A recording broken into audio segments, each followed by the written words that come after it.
247억이요? 아버지가 막내한테만 247억을? 큰오빠의 목소리가 떨려왔어요. 분노와 배신감이 뒤섞인 그 목소리를 들으며 저는 변호사 사무실 의자에 조용히 앉아 있었답니다. 아버지의 따뜻한 손이 제 어깨를 감싸고 있었고요. 370억 원의 유산 중 247억 원. 제가 받게 될 금액이었어요.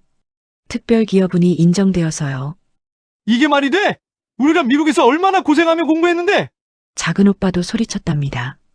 하지만 정작 아버지가 암중기 판정을 받으셨을 때 그들은 오지 않았어요. 바로 못 들어간다고 위독해지면 연락하라고 했던 그 형제들이었죠. 그런데 이 이야기는 사실 6개월 전 아버지가 건강검진 결과를 받아드시던 그날부터 시작됐어요. 막내야, 이리 좀 와봐라. 아버지께서 저를 부르시던 날이었어요. 3월의 봄바람이 거실 창문으로 들어오던 오후였답니다. 아버지는 병원 서류 봉투를 손에 들고 계셨는데 그 표정이 평소와 달리 무거워 보였어요. 저는 재빨리 다가가 아버지 옆에 앉았답니다. 아빠, 무슨 일이세요? 건강검진 결과 나왔어요? 아버지는 잠시 망설이시더니 천천히 입을 여셨어요. 위암이란다. 중기라고 하더구나. 그 순간 제 머릿속이 하얘졌어요. 아버지가 무슨 말씀을 하시는 건지 이해할 수가 없었답니다. 건강하시기만 하던 아버지가 매일 아침 6시면 일어나 동네 뒷산을 산책하시던 아버지가 암이라니요. 아빠, 그게 무슨... 걱정 마라. 의사 선생이 수술하면 충분히 좋아질 수 있다고 하더구나. 다만 시간이 좀 걸릴 거란다. 아버지는 오히려 저를 위로하셨어요. 하지만 저는 눈물이 왈칵 쏟아질 것만 같았답니다. 어머니가 5년 전 돌아가신 후 아버지는 저에게 유일한 가족이나 다름없었거든요. 물론 미국에 두 오빠가 있긴 했지만 그들은 15년 전 유학을 떠난 뒤로 명절에도 잘 오지 않았어요. 오빠들한테 알려드려야죠. 제가 말하자 아버지가 고개를 끄덕이셨어요. 그래야겠지. 내가 연락해주렴. 저는 그날 저녁 바로 큰오빠에게 전화를 걸었답니다. 시차 때문에 미국은 아침 시간이었어요. 벨이 몇 번 울리고 나서야 큰오빠가 받았죠. 응, 뭔데? 바쁜데. 인사도 없이 던지는 말투였어요. 저는 숨을 깊이 들이마시고 말했답니다. 오빠, 아버지가 암 진단 받으셨어. 잠시 침묵이 흘렀어요. 그리고 들려온 대답은 제 예상을 벗어난 것이었답니다. 암? 무슨 암인데? 위암이래요. 중기라고. 치료는 가능해? 의사 선생님이 수술하면 괜찮아질 수 있다고 하셨어요. 그래도 오빠 한번 들어와서 아버지 뵙고 가야 하지 않을까요? 그때 큰오빠의 목소리가 확 바뀌었어요. 야, 너 지금 내가 얼마나 바쁜 줄 알아? 나 지금 대형 소송건 맡고 있어서 한국 갈 시간 없어. 그리고 중기면 당장 위독한 것도 아니잖아. 치료 잘 받으시라고 해. 하지만 오빠, 진짜 위급하면 그때 연락해. 알았지? 큰오빠는 그렇게 전화를 끊어버렸어요. 저는 멍하니 핸드폰을 쥐고 있을 수밖에 없었답니다. 작은 오빠에게도 연락을 했지만 반응은 비슷했어요. 나도 지금 결산 시즌이라 미쳐 돌아가고 있어. 아버지 중기면 시간 여유 있잖아. 나중에 정말 위독하시면 그때 말해. 오빠, 그래도 아버지가. 어휴, 너나 잘 모셔. 난 바빠서 끊는다. 작은 오빠 역시 차갑게 전화를 끊었어요. 저는 그날 밤 혼자 방에서 한참을 울었답니다. 어떻게 자식이, 그것도 아들이라는 사람들이 아버지의 암 소식을 듣고도 그럴 수 있는지 이해할 수가 없었어요. 다음 날 아침 아버지께서 물으셨어요. 오빠들한테 연락했니? 네, 아빠. 뭐래? 저는 차마 사실대로 말씀드릴 수가 없었어요. 아버지의 실망하실 얼굴이 눈에 선했거든요. 바쁘대요. 조금 있다가 연락 주신대요. 아버지는 아무 말씀 없이 고개만 끄덕이셨어요. 하지만 그 눈빛에서 실망감을 감출 수는 없으셨답니다. 그 순간 저는 다짐했어요. 제가 아버지를 더 잘 모시겠다고요. 그런데 그날 오후 이상한 일이 벌어졌어요. 아버지께서 갑자기 외출 준비를 하시는 거예요. 아빠, 어디 가세요? 몸 안 좋으신데 쉬셔야죠. 막내야, 너 오늘 시간 있니? 아버지랑 같이 좀 갈 데가 있는데. 아버지의 표정이 평소와 달리 진지했어요. 뭔가 중요한 일이 있으신 것 같았답니다. 네, 당연히 시간 있죠. 어디 가시는데요? 가면 알게 된다. 준비해라. 저는 서둘러 옷을 갈아입고 아버지를 따라 나섰어요. 아버지는 택시를 타고 시내 중심가로 향하셨답니다. 그리고 도착한 곳은 대형 법무법인이었어요. 아빠, 여기가 어디예요? 들어가자. 설명해 줄 사람이 있다. 아버지와 저는 고급스러운 로비를 지나 엘리베이터를 탔어요. 15층에서 내려 한 변호사 사무실로 들어갔답니다. 50대로 보이는 변호사가 저희를 맞이했어요. 사장님 오셨습니까? 따님이시군요. 사장님이라니요? 저는 어리둥절했답니다. 아버지는 평생 작은 철물점을 운영하셨는데 왜 변호사가 아버지를 사장님이라고 부르는 걸까요? 앉아라, 막내야. 오늘 아버지가 너한테 할 말이 있다. 아버지의 목소리가 떨렸어요. 그리고 그날 저는 평생 몰랐던 진실을 알게 되었답니다. 변호사 사무실의 가죽 소파에 앉자 아버지께서 깊은 한숨을 내쉬셨어요. 창밖으로 보이는 서울 시내 풍경이 낯설게 느껴졌답니다. 변호사는 두툼한 서류 봉투를 꺼내 책상 위에 놓았어요. 따님께 설명드리겠습니다. 변호사가 입을 열었어요. 그의 말을 듣는 순간 제 세상이 완전히 뒤집혔답니다. 현재 사장님께서 보유하신 자산은 총 370억 원 상당입니다. 경기도 일대 토지 5만 평, 그리고 현금 및 주식 자산이죠. 네, 370억이요?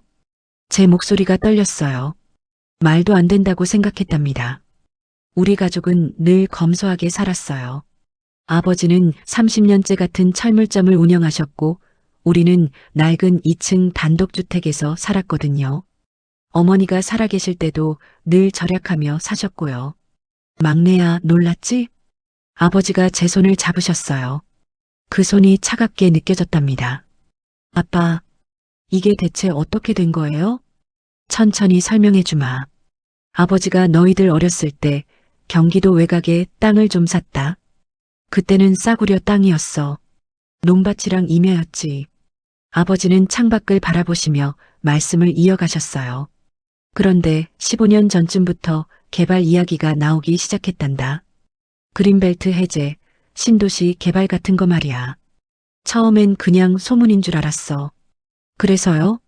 몇 년 전 정말로 그린벨트가 풀렸고 재개발 지역으로 확정됐지. 땅값이 하늘 높은 줄 모르고 치솟았단다. 아버지가 가진 땅이 갑자기 금덩이가 된 거야. 믿을 수가 없었어요.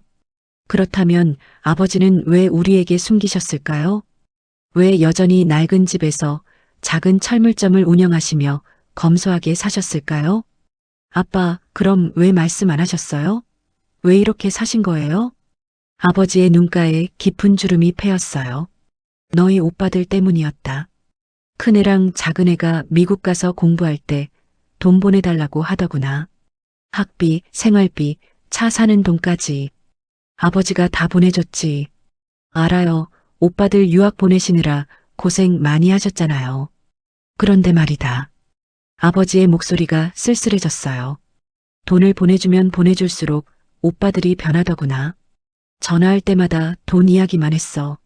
인사도 안부도 없이 돈 보내주세요. 이번엔 얼마 필요해요. 그것만 말하더라고. 저는 아무 말도 할 수 없었어요. 사실 그 말씀이 맞았거든요. 오빠들이 전화할 때 저도 옆에서 들었었어요. 정말 용건만 말하고 끊었답니다. 유학 끝내고 취직했다고 연락 왔을 때 아버지가 얼마나 기뻤는지. 아니, 이제 제 발로 설 수 있게 됐다 싶었지. 그래서 이제 힘들 때 고생 끝났구나 했더니 아버지가 말을 멈추셨어요. 변호사가 물 한 잔을 건네드렸고 아버지는 한 모금 마시고 다시 말씀하셨답니다. 아빠, 미국에서 집 사려면 계약금이 필요해요. 5만 불만 보내주세요. 큰애가 그러더구나. 취직하고 2달 만에 한 소리였어. 오빠가요? 아버지가 힘들다고 이젠 내 돈으로 살라고 했더니 아주 싸늘하게 말하더라. 그럼 됐습니다. 알아서 하죠 뭐. 그러고는 전화를 끊어버렸단다. 제 가슴이 먹먹해졌어요. 아버지의 상처가 얼마나 깊으셨을지 느껴졌거든요. 작은 애도 비슷했어. 그 뒤로는 명절에도 안 오더구나. 비행기 값이 비싸서요. 회사 일이 바빠서요. 핑계만 대더라고. 설날에 전화했더니 한국은 지금 아침이죠? 전자야 되는데요. 그러면서 짜증을 내더라. 아버지의 목소리에 분노가 아닌 슬픔이 묻어났어요. 그래서 아버지가 결심했단다. 이 돈 이야기는 절대 하지 말자고. 돈 때문에 변한 아들들을 보고 싶지 않았거든. 그리고 너는 달랐어, 막내야. 저요? 넌 대학 졸업하고 취직해서 내 돈으로 살았잖니. 한 번도 아버지한테 손 벌리지 않았어. 오히려 월급 타면 용돈이라고 갖다 주고 말이야. 맞아요. 저는 30살에 회사에 취직했고 급여가 많지는 않았지만 부모님께 조금씩 용돈을 드렸어요. 아버지가 받지 않으려 하셔도 억지로 드렸답니다. 어머니 돌아가시고 나서는 너만 남았잖니. 내가 매일 밥 해주고 병원 갈 때 따라와주고 밤에 아버지 혼자 쓸쓸할까봐 거실에서 텔레비전 같이 보고 아버지의 눈시울이 붉어졌어요. 오빠들은 너희 엄마 장례식에도 안 왔어. 바쁘다고. 그게 자식으로서 할 도리라니? 그런데 너는 생각날 때마다 성묘를 갔지. 아버지 모르는 줄 알았지? 다 알고 있었어. 저도 모르게 눈물이 흘러내렸어요. 그래서 아버지가 결심했단다. 이 재산 너한테 물려줘야겠다고. 하지만 아빠, 오빠들도 있잖아요. 법적으로 균등하게 나눠야. 변호사가 끼어들었어요. 그게 아닙니다, 따님. 민법에는 특별기여분이라는 제도가 있습니다. 피상속인을 특별히 부양하거나 재산 형성에 기여한 상속인은 더 많은 몫을 받을 수 있죠. 특별기여분이요? 네. 어머니 돌아가신 후 5년간 아버님을 혼자 모신 것, 병간호를 한 것, 이 모든 게 특별기여에 해당됩니다. 게다가 지금 아버님의 건강 상태를 고려하면 변호사는 서류를 넘기며 설명을 이어갔어요. 유언과 특별기여분을 인정받으면 370억 원 중 최대 247억까지 따님이 받으실 수 있습니다. 나머지를 두 아드님이 나누시는 거죠. 247억이요? 그렇게까지 많이요? 법적으로 가능합니다. 특히 두 아드님이 15년간 부양 의무를 거의 이행하지 않았다는 점, 어머님 상에도 참석하지 않았다는 점이 중요한 근거가 됩니다. 아버지가 제 손을 꽉 잡으셨어요. 막내야, 아버지가 미안하다. 오빠들한테 더 잘해줬어야 했는데 돈으로만 해결하려다 보니 이렇게 됐구나. 아니에요, 아빠. 아빠 잘못이 아니에요. 아버지 병이 중기란다. 의사가 수술하면 좋아질 수 있다고는 했지만 만약을 대비해야 할 것 같구나. 너만은 제대로 챙겨주고 싶어? 그날 우리는 유언장 작성과 특별기여분 인정을 위한 서류 작업을 시작했어요. 증거 자료들을 모으고 제가 아버지를 어떻게 모셔왔는지 기록했답니다. 통장 내역, 병원 동행 기록, 심지어 이웃분들의 증언까지 모았어요. 집으로 돌아오는 길 아버지께서 말씀하셨어요. 오빠들한테는 아직 이야기하지 마라. 아버지 수술 잘 되면 모를 일이고 혹시 모를 상황에 대비하는 거니까. 알겠어요, 아빠.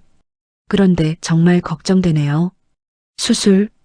괜찮다. 아버지는 아직 할 일이 남았어. 너 시집 보내는 것도 못 봤는데 어딜 가겠니? 아버지는 웃으셨지만 그 웃음이 쓸쓸해 보였어요. 그날 밤 저는 잠을 이룰 수 없었답니다. 370억이라는 거금보다도 아버지의 병이 그리고 오빠들의 냉담함이 더 마음을 무겁게 했거든요. 아버지의 수술은 3주 후로 잡혔어요. 대학병원에서 최고의 외과 교수님이 집도하시기로 했답니다. 수술 날짜가 잡히자 저는 다시 오빠들에게 연락했어요. 오빠, 아버지 수술 날짜 나왔어. 4월 20일이야. 큰오빠의 대답은 여전히 차갑기만 했어요. 수술? 그래, 잘 되길 바란다고 전해. 나 지금 LA 출장 중이라 정신없어. 오빠 수술하시는데 와야 하지 않을까? 야, 너 정말 철없다. 중기암 수술이 얼마나 흔한데 요즘 암은 감기처럼 치료한다니까. 걱정하지 말고 너나 잘 챙겨. 하지만 끊는다. 바빠. 큰오빠는 또 일방적으로 전화를 끊었어요. 작은오빠도 마찬가지였답니다. 수술비 부족하면 말해. 조금은 보낼 수 있어. 근데 한국 가는 건 무리야. 너도 알잖아. 회계사가 4월에 얼마나 바쁜지. 돈 문제가 아니라 아버지가 보고 싶으실 것 같은데. 에휴, 수술 잘 되면 여름에 갈게. 그때 보면 되지. 알았지? 작은오빠 역시 핑계만 늘어놓았어요. 저는 더 이상 말하지 않았답니다. 말해봤자 소용없다는 걸 알았거든요. 수술 전날 밤 아버지와 단둘이 병실에 있었어요. 아버지는 창밖을 보시며 말씀하셨답니다. 오빠들한테 연락했니? 네, 아빠. 뭐래? 저는 거짓말을 했어요. 아버지가 상처받으실까 봐요. 걱정된다고 하면서 수술 잘 되면 곧 온대요. 아버지는 아무 말씀 없으셨어요. 하지만 그 침묵이 더 슬프게 느껴졌답니다. 아버지도 진실을 아시는 것 같았거든요. 막내야. 네, 아빠. 아버지가 만약. 아빠, 무슨 소리 하세요? 수술 잘 될 거예요. 아니다. 들어라. 혹시 아버지한테 무슨 일 생기면 오빠들이 재산 이야기를 할 거야. 그때 너는 절대 양보하지 마라. 아빠, 변호사 선생님이 준비해둔 서류들 있잖니. 그거 잘 보관하고 있어라. 내가 받아야 할 몫이니까. 그런 이야기 하지 마세요. 수술 잘 되고 오래오래 사실 거예요. 아버지는 제 머리를 쓰다듬으셨어요. 마치 어렸을 때처럼요. 고맙다, 막내야. 정말 고맙구나. 다음날 새벽 6시 아버지는 수술실로 들어가셨어요. 6시간 대수술이라고 했답니다. 저는 수술실 밖 의자에 앉아 기다렸어요. 혼자였어요. 가족 중에 저 말고는 아무도 없었답니다. 시계 바늘이 느리게 움직였어요. 1시간, 2시간, 3시간이 지났답니다. 복도를 오가는 사람들을 보며 저는 계속 기도했어요. 제발 아버지가 무사하시길, 깨어나시기려. 4시간째 제 핸드폰이 울렸어요. 큰오빠였답니다. 야, 수술 어떻게 됐어? 아직 하고 계셔. 그래. 끝나면 연락해. 알았지? 그리고 또 끊었어요. 인사도 걱정의 말도 없이요. 저는 핸드폰을 쥔 채 한숨을 내쉬었답니다. 5시간이 지났을 때 수술실 문이 열렸어요. 저는 벌떡 일어나 집도의 교수님께 달려갔답니다. 선생님, 아버지는요? 수술은 성공적이었습니다. 암 조직을 깨끗이 제거했고 다행히 전이도 없었어요. 이제 회복만 잘하시면 됩니다. 그 말을 듣는 순간 눈물이 쏟아졌어요. 너무 감사하고 다행스러웠답니다. 하지만 보호자님, 교수님의 표정이 조금 어두워졌어요. 연세도 있으시고 수술이 컸기 때문에 회복 기간이 중요합니다. 최소 3개월은 집중적인 간병이 필요해요. 가족분들이 교대로 돌봐드리시는 게 좋겠습니다.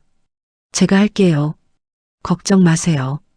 교수님은 제 어깨를 토닥이셨어요. 혼자 하시기엔 힘드실 텐데. 다른 가족분들은요? 제가 할 수 있어요. 제가 해드릴게요.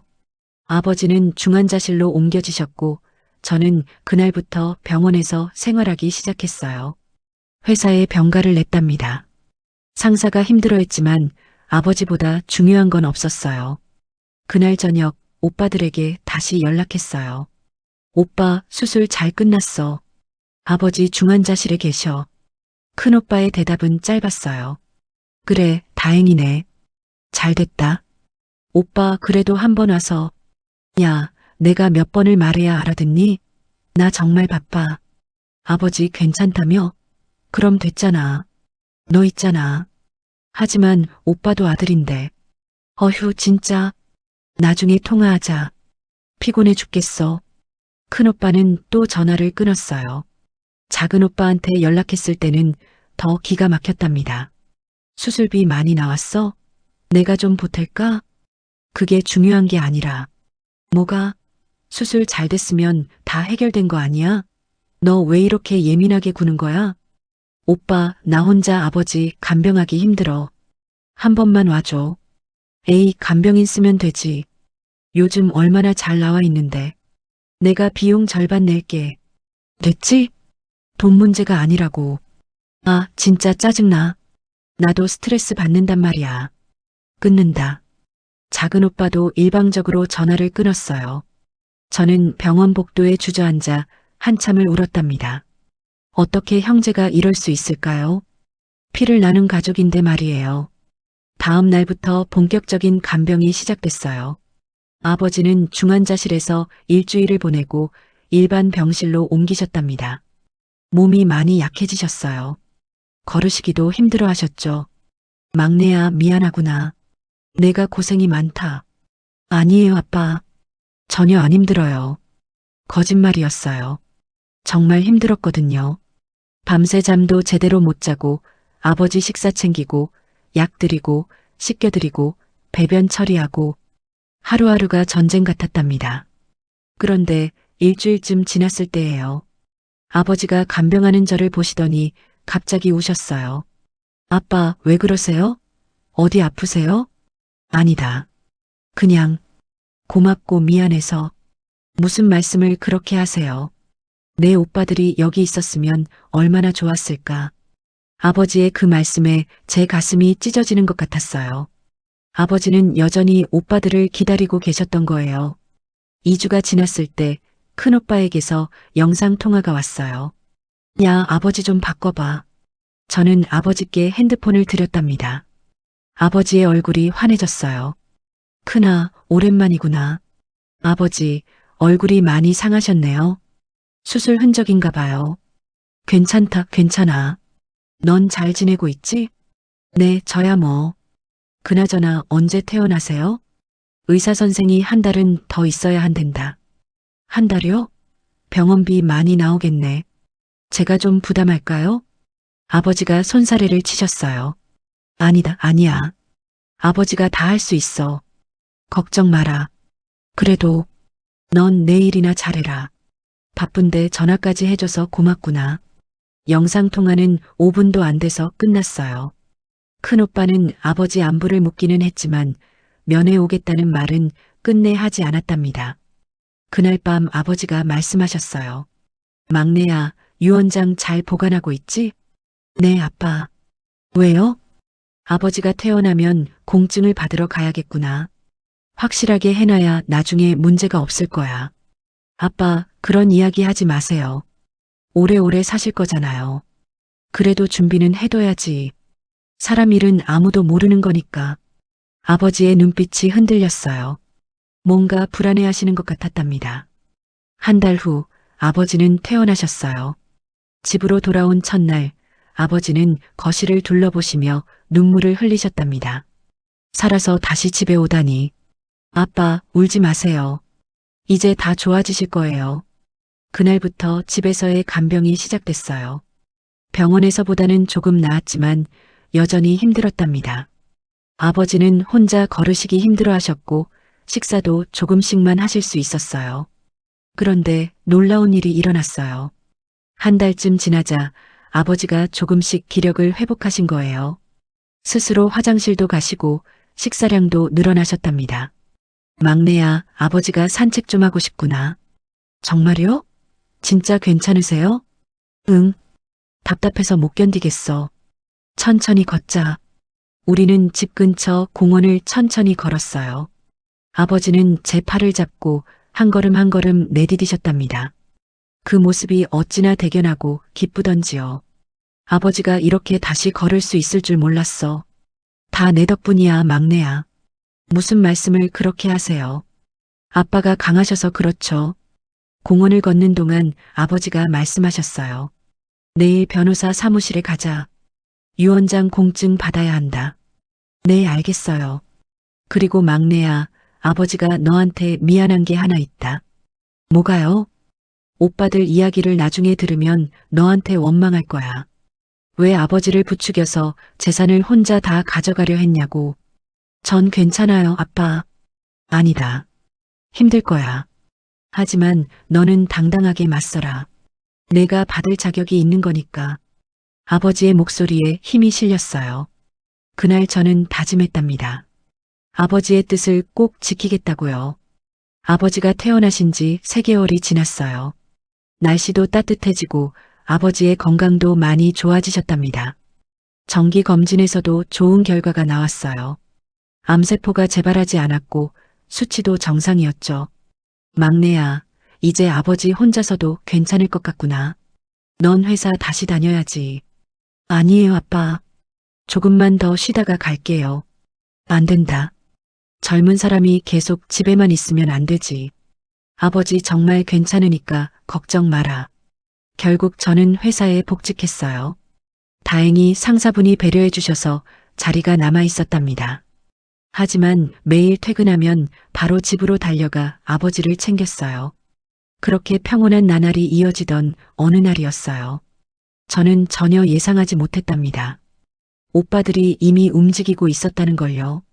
그날 저녁 회사에서 야근을 하고 있는데 아버지에게서 전화가 왔어요. 막내야, 지금 어디니? 회사예요, 아빠. 왜요? 어디 불편하세요? 아니다. 그냥 집에 오면 아버지랑 할 이야기가 있구나. 목소리가 평소와 달랐어요. 뭔가 심각한 일이 있는 것 같았답니다. 저는 서둘러 일을 마무리하고 집으로 향했어요. 집에 도착하니 아버지가 거실 소파에 앉아 계셨어요. 손에는 핸드폰을 들고 계셨는데 표정이 굳어 있었답니다. 아빠, 무슨 일 있어요? 아버지는 핸드폰을 내려놓으시고 한숨을 깊게 내쉬셨어요. 큰애한테 전화가 왔었다. 큰오빠요? 무슨 일로요? 이상한 이야기를 하더구나. 아버지가 경기도에 땅을 가지고 있냐고 묻더라. 저는 깜짝 놀랐어요. 땅이요? 오빠가 어떻게 그걸 알았대요? 아버지가 쓴웃음을 지으셨어요. 처음엔 모른 척했지. 무슨 땅? 아버지가 뭔 땅이 있겠니 그랬더니 말이야. 아버지는 잠시 말을 멈추셨어요. 그리고 분노가 섞인 목소리로 말씀을 이어가셨답니다. 아버지, 숨기지 마세요. 제가 다 알아봤어요. 등기부등본 떼어봤거든요. 그러더구나. 등기부등본이요? 응. 아버지 명의로 된 부동산 등기부등본을 열람했다는 거야. 경기도 일대 5만 평, 현재 시가 350억 원 상당이라고 정확하게 알고 있더라. 제 머리가 복잡해졌어요. 등기부등본은 누구나 열람할 수 있다는 건 알고 있었지만 설마 오빠가 아버지를 몰래 조사했다니요. 어떻게 그럴 수가. 더 기막힌 건 그 다음이야. 큰애가 아버지 왜 숨기셨어요? 저희는 아버지가 힘들게 사시는 줄 알았어요. 미국에서 힘들게 번 돈 송금해 드렸는데 그러면서 섭섭해하더구나. 아버지의 목소리에 배신감이 묻어났어요. 제가 뭐라고 했는데요? 아버지가 검소하게 사시는 건 자유지만 저희한테는 알려주셨어야죠. 그게 뭐가 부끄러운 일이에요? 그러더라. 그래서 내가 왜 아버지 허락도 없이 등기부등본을 뗐냐 했더니 아버지가 손을 떨며 말씀하셨어요. 걱정돼서 알아본 거예요. 아버지 암 진단 받으셨잖아요. 혹시 재산이 있으시면 상속 계획도 세워야 하고 세금 문제도 있고 해서요. 그러면서 자기는 아버지를 걱정해서 그런 거라고 우기더라고. 저는 어이가 없었어요. 아버지가 암 진단 받았을 때는 위독해지면 연락하라던 오빠가 이제 와서 재산 때문에 등기부등본까지 떼어본 거예요. 오빠가 정말 그랬어요? 응. 그리고는 본격적으로 재산 이야기를 꺼내더구나. 아버지, 이렇게 큰 재산이 있으시면 생전에 증여하시는 게 세금도 절약되고 좋아요. 저희가 전문가랑 상담해 봤는데 뭐 이런 소리를 하더라. 세금 이야기를요? 그래. 자기들이 미리 알아봤다는 거야. 상속세가 얼마나 나올지, 생전 증여하면 얼마나 절세할 수 있는지 다 계산해 놨더라고. 아버지는 참담한 표정으로 창밖을 바라보셨어요. 아버지가 그런 건 아버지가 알아서 할 테니 너희는 신경 쓰지 마라 했더니 아니에요, 아버지. 이건 저희 일이기도 해요. 저희도 상속인이잖아요. 그러면서 권리를 주장하더구나. 오빠들이. 막내야, 더 기막힌 게 뭔지 아니? 작은 애한테도 바로 연락이 왔어. 큰애가 알려준 거지. 둘이 짜고 친 거야. 아버지가 핸드폰을 들어 보여주셨어요. 작은 오빠에게서 옮긴 문자가 있었답니다. 아버지, 큰오빠한테 들었어요. 아버지가 부동산을 많이 가지고 계시다면서요? 왜 저희한테 말씀 안 하셨어요? 저희는 아버지가 어렵게 사시는 줄 알고 송금도 해드렸는데. 섭섭해요. 어쨌든 이제 아셨으니 재산 관리 제대로 하셔야 해요. 저희가 도와드릴게요. 좋은 세무사랑 변호사도 알고 있으니까 소개해드릴게요. 제가 그 문자를 읽고 있을 때 작은 오빠한테서 전화가 걸려왔어요. 아버지가 받기 싫다는 표정을 지으셨지만 저는 받으라고 권했답니다. 무슨 소리를 하는지 제대로 들어야 할 것 같았거든요. 아버지께서 전화를 받으셨어요. 응, 영준아. 스피커폰에서 작은 오빠의 목소리가 흘러나왔어요. 아버지, 전 정말 실망했어요. 왜 그렇게 중요한 걸 숨기셨어요? 저희가 미국에서 얼마나 힘들게 사는지 아세요? 아버지 걱정돼서 송금도 했는데 알고 보니 아버지는 수백억대 자산 가셨네요? 아버지의 얼굴이 굳어졌어요. 영준아, 그건 아니에요. 들어보세요. 전 섭섭한 게 아니라 걱정돼서 그래요. 아버지 혼자서 그렇게 큰 재산 관리하시면 안 돼요.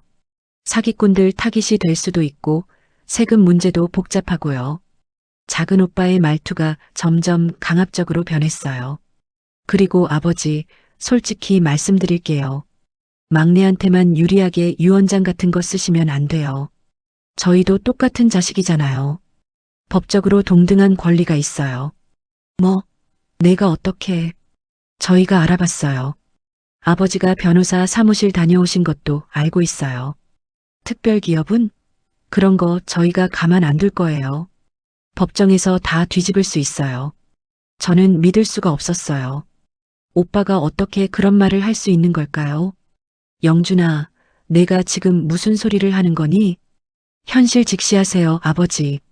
370억이면 엄청난 돈이에요. 그걸 막내한테만 몰아주시면 저희는 가만히 있지 않을 거예요. 당연히 소송 걸 거고요. 아버지가 전화를 끊으려 하셨어요. 하지만 작은 오빠가 더 큰 목소리로 말했답니다. 아버지, 끊지 마세요. 형이랑 저 다음 주에 한국 갑니다. 아버지랑 제대로 이야기해야겠어요. 재산 문제 확실하게 정리하고 갈 거예요. 오지 마라. 아버지는 너희 보기 싫다. 아버지가 좋든 싫든 갈 거예요. 이건 저희 권리 문제니까요. 전화가 끊겼어요.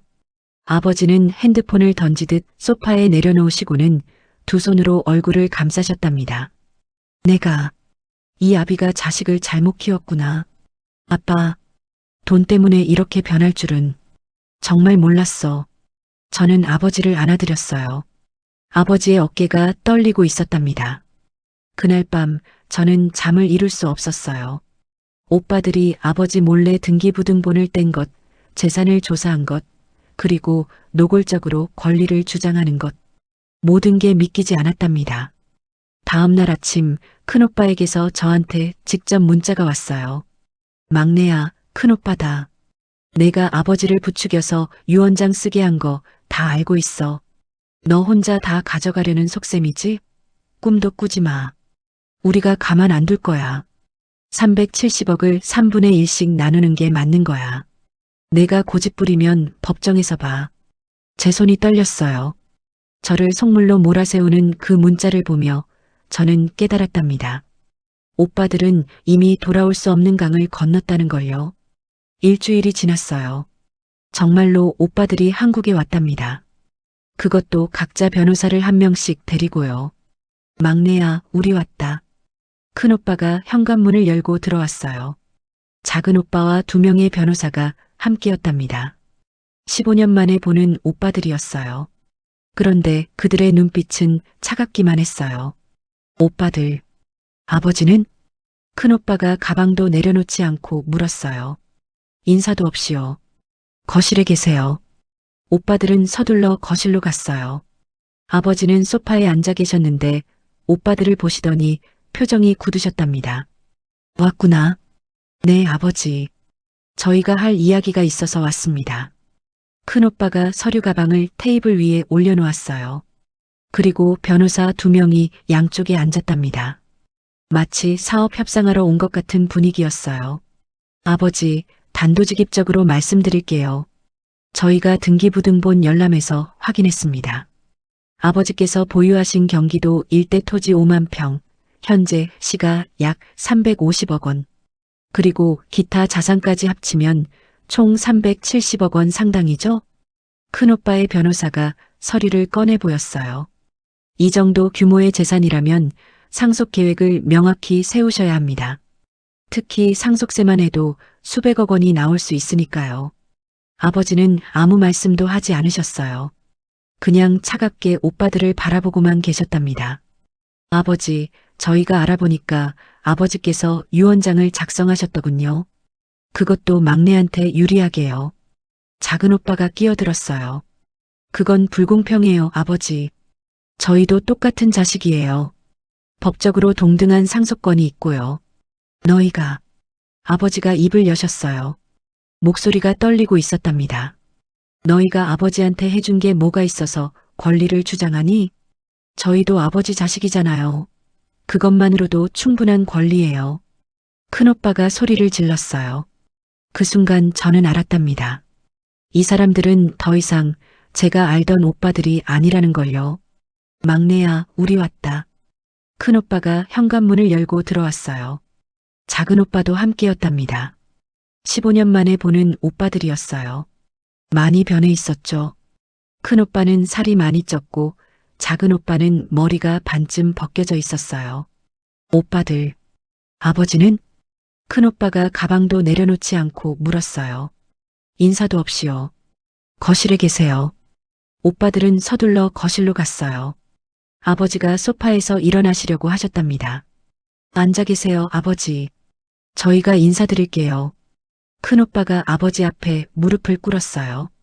작은 오빠도 그랬고요. 하지만 그 모습이 어색했어요. 진심이 느껴지지 않았거든요. 오랜만이구나, 얘들아. 아버지의 목소리가 떨렸어요. 아버지, 많이 야위셨네요. 수술 잘 이겨내셨어요. 응. 막내가 잘 돌봐줘서. 그러게요. 막내 혼자 고생했죠. 그래서 저희가 왔습니다. 이제 저희가 모실게요. 큰오빠의 말에 아버지가 고개를 저으셨어요. 아니다. 아버지는 괜찮아. 아니에요, 아버지. 저희가 요양원 알아봤어요. 정말 좋은 곳이에요. 시설도 최고고 의료진도 24시간 상주하고요. 요양원은 싫다. 아버지는 집이 좋아. 아버지, 고집 부리지 마세요. 막내도 힘들어요. 젊은 애가 간병만 할 순 없잖아요. 작은 오빠가 거들었어요. 우리가 비용 다 댈게요. 아버지 편하게 계시면 되세요. 아버지는 단호하게 말씀하셨어요. 싫다고 했다. 아버지는 이 집에서 막내랑 살 거야. 큰오빠의 표정이 굳어졌어요. 아버지, 왜 이러세요? 저희가 걱정돼서 그러는 건데요. 걱정이면 왜 아버지 수술할 때는 안 왔니? 왜 그때는 바빠서 못 온다고 했어? 아버지의 목소리에 분노가 섞여 있었어요. 오빠들의 얼굴이 붉어졌답니다. 그건 정말 바빴어요, 아버지. 바빠도 아버지 수술은 올 수 있는 거 아니냐? 죄송해요, 아버지. 저희가 잘못했어요. 큰오빠가 고개를 숙였지만 그 사과가 진심처럼 들리지 않았어요. 그날 밤 오빠들은 근처 호텔에 묵었어요. 그리고 다음 날부터 본격적으로 요양원 이야기를 꺼내기 시작했답니다. 막내야, 너도 우리 편이 되어줘. 아버지한테 좋은 일이야. 오빠, 아버지가 싫다고 하시잖아요. 에휴, 아버지는 눈치 보시는 거라고. 우리가 확실하게 정해드려야 해. 그건 아버지 의사를 무시하는 거예요. 큰오빠가 갑자기 태도를 바꿨어요. 야, 내가 뭔데 아버지 모시겠다고 나서? 넌 딸이잖아. 우리가 아들이야, 아들. 알겠어? 그 말에 제 피가 거꾸로 솟는 것 같았어요. 오빠, 그게 무슨 말이에요? 딸이면 어때서요? 딸은 시집가면 남의 집 사람이야. 아버지는 우리가 모셔야 돼. 시집도 안 갔는데 무슨 소리예요? 그리고 저도 아버지 자식이에요. 작은 오빠가 비웃었어요. 야, 솔직히 말해봐. 너 아버지 재산 노리는 거지? 뭐라고요? 우리도 다 안다. 아버지가 돈 좀 있으시다며? 그래서 내가 혼자 모시겠다고 우기는 거잖아. 저는 할 말을 잃었어요. 어떻게 오빠라는 사람이 동생한테 저런 말을 할 수 있을까요? 오빠들이 어떻게 그런 말을. 사실이잖아. 내가 아버지 재산 다 가져가려고 우리 안 오게 막은 거 아니야? 큰오빠의 말에 저는 어이가 없었어요. 제가 언제요? 오빠들이 바빠서 못 온 거잖아요. 그래, 우리가 바빴어. 인정해. 하지만 이제 왔잖아. 그러니까 아버지 일은 우리가 알아서 할 거야. 너는 빠져. 그날 저는 오빠들과 크게 싸웠어요. 아니, 일방적으로 공격당했다고 하는 게 맞겠네요. 오빠들은 제가 아버지를 이용해 재산을 노린다고 몰아세웠거든요. 아버지가 나오셔서 말리셨지만 오빠들은 듣지 않았어요. 아버지, 저 애한테 속으시면 안 돼요. 막내가 아버지 재산 노리고 있어요. 닥쳐라. 아버지가 소리를 지르셨어요. 처음 보는 모습이었답니다. 내 동생한테 어떻게 그런 말을 하니? 너희가 뭘 안다고. 아버지, 진정하세요. 저희는 나가라. 당장 이 집에서 나가. 아버지가 문을 가리키셨어요. 오빠들은 어쩔 줄 몰라 했답니다. 아버지, 나가라고 했다. 다신 오지 마라. 결국 오빠들은 집을 나갔어요. 큰오빠가 나가면서 저를 돌아보며 말했답니다. 두고 보자. 너 가만 안 둬. 그날 밤 아버지는 한참을 우셨어요. 저도 함께 울었답니다. 어떻게 가족이 이렇게 무너질 수 있을까요? 오빠들이 다녀간 후 일주일 동안 아버지는 많이 상심하셨어요. 식사도 제대로 안 하시고 밤에 잠도 잘 못 주무셨답니다. 저는 걱정이 태산 같았어요. 아빠, 밥 좀 드세요. 이러시면 안 돼요. 막내야, 아버지가 잘못 키운 것 같아. 오빠들이 왜 저렇게 됐을까?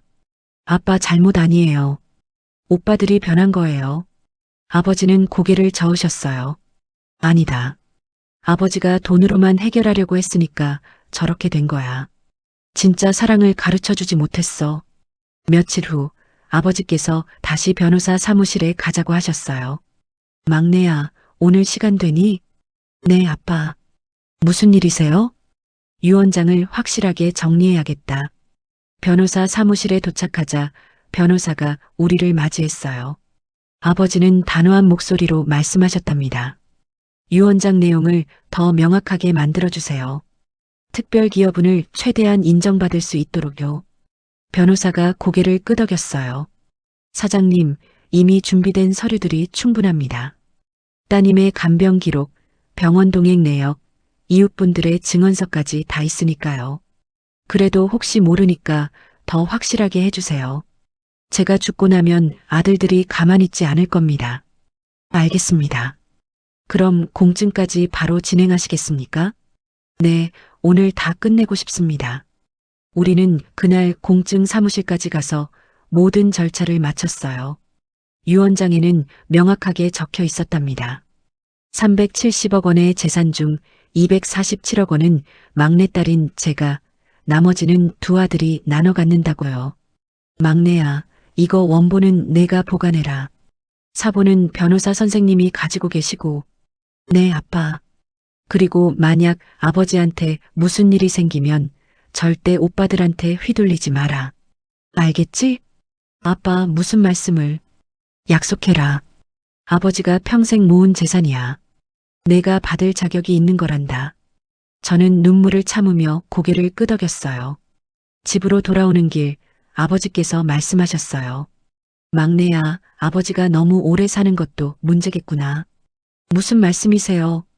내 오빠들이 기다리다 지쳐서 더 나쁜 짓을 할까봐 걱정이야. 아빠, 그런 생각하지 마세요. 오빠들이 아무리 그래도 그렇게까지 하겠어요? 그로부터 6개월이 흘렀어요. 아버지는 건강을 유지하셨고 저는 회사를 다니면서 아버지를 모셨답니다. 오빠들과는 연락이 완전히 끊겼어요. 어느 가을날이었어요. 아버지께서 갑자기 몸이 안 좋다고 하셨답니다. 막내야, 병원에 가야겠구나. 아빠, 어디가 불편하세요? 숨이 좀 차고, 가슴이 답답해. 저는 급히 119를 불렀어요. 구급차가 도착하고 아버지는 응급실로 실려가셨답니다. 의사 선생님의 진단은 심각했어요. 암이 재발했습니다. 그것도 여러 곳으로 전이됐어요. 그게 무슨, 빨리 진행되고 있습니다. 항암 치료를 해볼 수는 있지만, 의사 선생님은 말을 흐렸어요. 하지만 저는 알 수 있었답니다. 아버지께 남은 시간이 많지 않다는 걸요. 저는 떨리는 손으로 오빠들에게 연락했어요. 오빠, 아버지가 위독하셔. 큰오빠의 대답은 여전히 차갑기만 했어요. 위독해? 얼마나? 의사 선생님이 길지 않다고. 알았어. 연락 주길 잘했네. 내일 비행기 타고 갈게. 큰오빠의 목소리에서 슬픔은 느껴지지 않았어요. 오히려 뭔가 계획하는 듯한 느낌이었답니다. 다음 날 오빠들이 도착했어요. 그들은 곧장 중환자실로 향했답니다. 아버지는 산소 마스크를 쓰고 누워 계셨어요. 아버지. 큰오빠가 불렀지만 아버지는 눈을 감으신 채였어요. 작은 오빠가 저에게 물었답니다. 의사가 뭐래? 정확히 얼마나 남았대? 일주일에서 한 달 정도라고. 그래. 그럼 아직 시간은 있네. 무슨 말인가 싶었는데 큰오빠가 말했어요. 막내야, 우리 이야기 좀 하자. 중환자실 밖 복도로 나왔어요. 큰오빠가 팔짱을 끼고 말했답니다. 아버지, 유언장 어디 있어? 그건 숨기지 마. 우리도 다 알아. 아버지가 너한테 유리하게 유언장 썼다는 거. 오빠, 지금 그런 이야기 할 때예요? 아버지가 돌아가시려고 하시는데. 그래서 지금 해야지. 나중에는 늦어. 작은 오빠가 거들었어요. 막내야, 우리도 똑같은 자식이야. 247억을 너 혼자 가져가는 건 말이 안 돼. 균등하게 나누자. 그건 아버지가 결정하신 거예요. 특별기여분으로. 특별기여분? 큰오빠가 비웃었어요.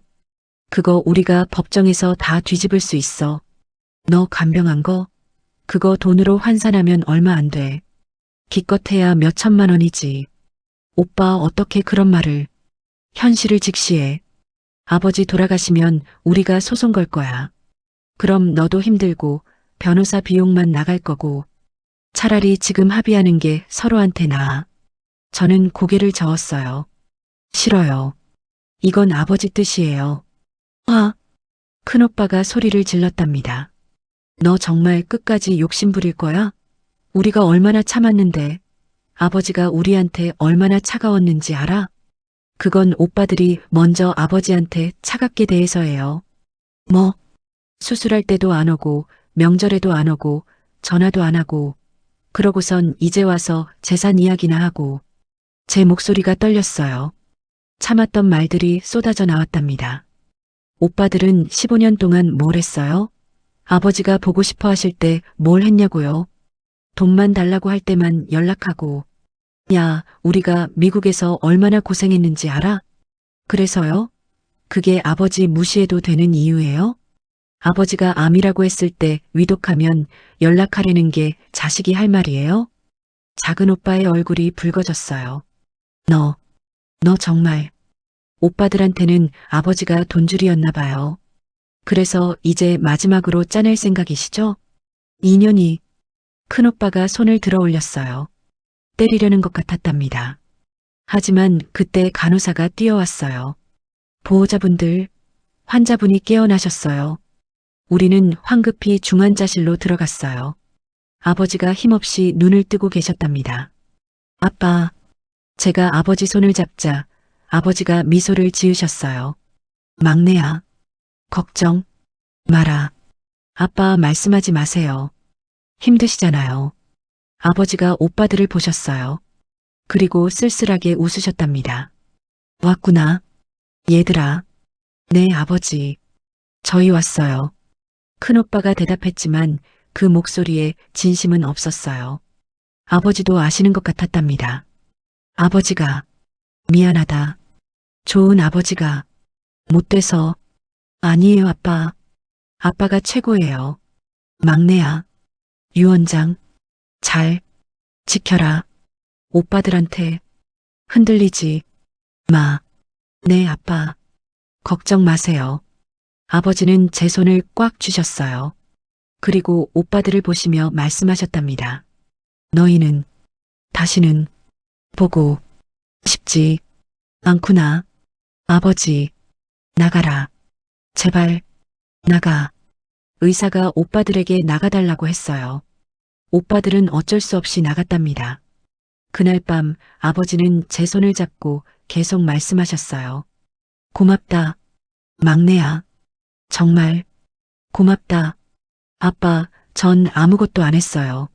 아니야. 넌 아버지한테 전부였어. 그리고 며칠 후 아버지는 조용히 눈을 감으셨어요. 제가 곁을 지키는 가운데요. 오빠들은 그 순간 병실에 없었답니다. 카페에서 뭔가 이야기를 나누고 있었어요.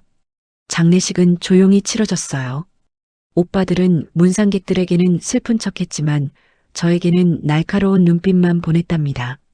아버지를 보내고 일주일 후 변호사 사무실에서 유언장 개봉이 있었어요. 저와 오빠들 그리고 변호사가 모였답니다. 고인의 유언에 따라 상속 내용을 공개하겠습니다. 변호사가 유언장을 읽기 시작했어요. 총 재산 370억 원 중 막내딸에게 특별기여분을 인정하여 247억 원을 상속한다. 나머지는 두 아들이 균등하게 나눈다. 말도 안 돼. 큰오빠가 소리쳤어요. 이건 불공평해요. 우리는 아들이고 쟨 딸인데 61억씩만 받으라고요? 유언은 법적으로 유효합니다. 그리고 특별기여분 인정 근거도 충분합니다. 변호사가 서류들을 보여줬어요. 제가 아버지를 간병한 기록, 병원 동행 내역, 이웃들의 증언, 모든 게 다 있었답니다. 우리가 소송 걸 겁니다. 작은 오빠가 말했어요. 그러시겠습니까? 하지만 승소 가능성은 낮습니다. 두 분께서 15년간 피상속인을 부양하지 않으신 기록이 다 있으니까요. 그건 어머님 장례식에도 참석하지 않으셨고 아버님 수술 때도 오지 않으셨죠. 모두 기록되어 있습니다. 오빠들의 얼굴이 창백해졌어요. 소송을 하시면 오히려 더 불리해질 수 있습니다. 법원에서 두 분의 부양 의무 불이행을 더 엄하게 판단할 수도 있으니까요. 큰오빠가 저를 노려봤어요. 내가 이렇게 만든 거야. 다 내 짓이라고. 오빠, 전 아무것도 안 했어요. 아버지를 모신 것뿐이에요. 닥쳐. 보호자분, 진정하세요. 변호사가 말렸지만 큰오빠는 계속 소리를 질렀답니다. 너 같은 건 가족도 아니야. 우리 얼굴 다시는 보지 마. 그러실 겁니까? 좋습니다. 저도 오빠들 다시 보고 싶지 않아요. 제 목소리가 차가웠어요. 더 이상 참을 수 없었거든요. 오빠들은 아버지가 돈만 있는 줄 알았죠? 아버지가 얼마나 오빠들을 그리워하셨는지는 몰랐죠? 그건 아버지는 돌아가시기 전까지 오빠들을 기다리셨어요. 전화 한 통이라도 오길, 얼굴 한 번이라도 보길. 그런데 오빠들은 뭘 했어요? 작은 오빠가 고개를 숙였어요. 아버지가 위독하다고 했을 때도 제일 먼저 물어본 게 유언장이 어디 있냐는 거였잖아요. 그게 자식이 할 짓이에요? 우리도 나름 어려웠어. 어려우면 아버지 무시해도 돼요? 아버지가 암 판정 받으셨을 때 위독해지면 연락하래요? 그게 아들이 할 말이에요? 오빠들은 아무 말도 하지 못했어요. 247억 많죠? 근데 저는 그 돈보다 아버지와 함께한 마지막 시간이 더 소중해요. 오빠들은 평생 후회하며 살 거예요. 돈은 못 받았지만 아버지의 마지막을 함께하지 못한 거리요. 저는 자리에서 일어났어요. 변호사님, 나머지 절차는 연락 주세요. 전 먼저 가겠습니다. 알겠습니다. 사무실을 나오는데 뒤에서 큰오빠가 소리쳤어요. 너 두고 보자. 절대 가만 안 둬. 하지만 저는 돌아보지 않았어요. 이제 그들은 제 인생에서 끝난 사람들이었거든요. 몇 달 후 상속 절차가 모두 완료됐어요. 247억 원이 제 계좌로 들어왔답니다. 오빠들은 결국 소송을 걸지 않았어요. 승산이 없다는 걸 알았으니까요. 저는 그 돈으로 제일 먼저 한 일이 있었어요. 아버지가 좋아하시던 공원에 벤치를 기증하는 거였답니다. 벤치에는 이렇게 적혀 있어요. 사랑하는 아버지를 기리며 당신의 따뜻함을 기억합니다. 그리고 매주 아버지 산소를 찾아가요. 혼자서요. 오빠들은 한 번도 오지 않았답니다. 아빠, 전 괜찮아요. 오빠들 없어도 잘 살고 있어요. 아빠가 물려주신 건 돈이 아니라 진짜 사랑이 무엇인지였어요. 산소 앞에 앉아 이야기를 하다 보면 아버지가 대답하시는 것 같아요. 잘했다, 막내야. 넌 잘하고 있어. 저는 재산의 일부로 장학재단을 만들었어요. 효심 장학금이라는 이름으로 부모님을 극진히 모시는 학생들에게 지급하는 거예요. 아버지가 좋아하셨을 것 같아서요. 회사도 그만두고 봉사활동을 시작했답니다. 요양원을 찾아가 어르신들을 돌봐드리고 혼자 사시는 어르신들 댁을 방문해요. 아버지를 모시며 배운 게 많았거든요. 1년쯤 지났을 때 큰오빠에게서 연락이 왔어요. 막내야, 나야, 내 오빠. 목소리가 예전과 달랐어요. 기세등등하지 않았답니다. 그게 미안하다고 말하고 싶어서 내가 너무 욕심을 부렸어. 아버지한테도 너한테도. 큰오빠의 목소리가 떨렸어요. 아버지 산소에 다녀왔어. 처음으로. 거기서 내가 만든 장학재단 이야기를 들었어. 그리고 깨달았어. 내가 얼마나 큰 실수를 했는지. 돈은 중요하지 않았어. 아버지와 함께한 시간, 그게 진짜 재산이었는데. 난 그걸 다 놓쳤어. 저는 눈물이 났어요. 하지만 쉽게 용서할 수는 없었답니다. 오빠, 후회하는 건 좋은데요. 그게 진심인지는 시간이 말해줄 거예요. 알아. 내 말이 맞아. 나도 지금부터라도 제대로 해보려고. 아버지 산소 매달 찾아뵐 거야. 그러세요. 아버지가 좋아하실 거예요. 전화를 끊고 나서도 한참을 생각했어요. 오빠를 용서해야 할까? 아직은 아니었어요. 하지만 언젠가는 정말 진심으로 변한다면 그때는 가족으로 다시 시작할 수 있을지도 모르겠어요. 작은 오빠에게서도 문자가 왔답니다. 막내야, 나도 미안해. 내가 너무 심했어. 아버지한테도 너한테도 용서해달라고 하지는 않을게. 다만 내가 후회하며 산다는 것만 알아줘. 저는 답장하지 않았어요. 시간이 필요했거든요. 2년이 지난 지금 저는 행복하게 살고 있어요. 247억 원 때문이 아니에요. 아버지를 끝까지 모셨다는 것, 아버지의 마지막 순간을 함께했다는 것, 그게 제게는 가장 큰 재산이랍니다. 가끔 사람들이 물어봐요. 370억 중에 247억을 받았다며? 부럽다. 그럴 때마다 저는 이렇게 대답해요. 돈은 부러워할 게 아니에요. 저는 아버지와 함께한 시간을 받은 거예요. 그게 진짜 재산이랍니다. 어제 아버지 산소에 갔을 때 큰오빠가 와 있었어요. 꽃을 들고요. 저를 보더니 어색하게 웃었답니다. 막내야, 오랜만이다. 네, 오빠. 너 요즘 어떻게 지내? 잘 지내요. 오빠는요? 나도. 뭐? 그럭저럭? 아버지한테 많이 죄송하고 그래. 큰오빠가 산소 앞에 꽃을 놓고 절을 했어요. 진심으로 후회하는 것 같았답니다. 막내야, 우리 다시 시작할 수 있을까? 저는 잠시 생각했어요. 그리고 대답했답니다. 오빠, 천천히 가요. 시간이 필요해요. 하지만 불가능한 건 아닐 것 같아요. 큰오빠의 눈에 눈물이 맺혔어요. 고맙다, 막내야. 정말 고맙다. 우리는 한동안 아무 말 없이 아버지 산소 앞에 서 있었어요. 그리고 저는 깨달았답니다. 아버지가 정말로 물려주고 싶었던 건 돈이 아니라 가족의 의미였다는 걸요. 지금도 매일 아버지 사진 앞에서 이야기해요. 아빠, 오늘도 좋은 하루였어요. 오빠들이 조금씩 변하고 있어요. 아빠가 바라시던 대로 우리가 다시 가족이 될 수 있을지도 몰라요. 천천히 아주 천천히요. 그리고 아버지가 대답하시는 것 같아요. 그래, 막내야. 넌 정말 잘하고 있어. 아버지는 내가 자랑스럽단다. 247억 원. 그 돈으로 저는 행복한가요? 아니요. 행복한 건 아버지를 제대로 모셨다는 것, 아버지의 사랑을 온전히 받았다는 것, 그리고 언젠가 오빠들과도 다시 가족이 될 수 있을 거라는 희망 때문이랍니다. 돈은 사라질 수 있어요. 하지만 아버지와 함께한 기억, 아버지의 마지막 손길, 그 따뜻함은 영원히 제 마음속에 남아있을 거예요. 그게 바로 제가 받은 진짜 유산이랍니다.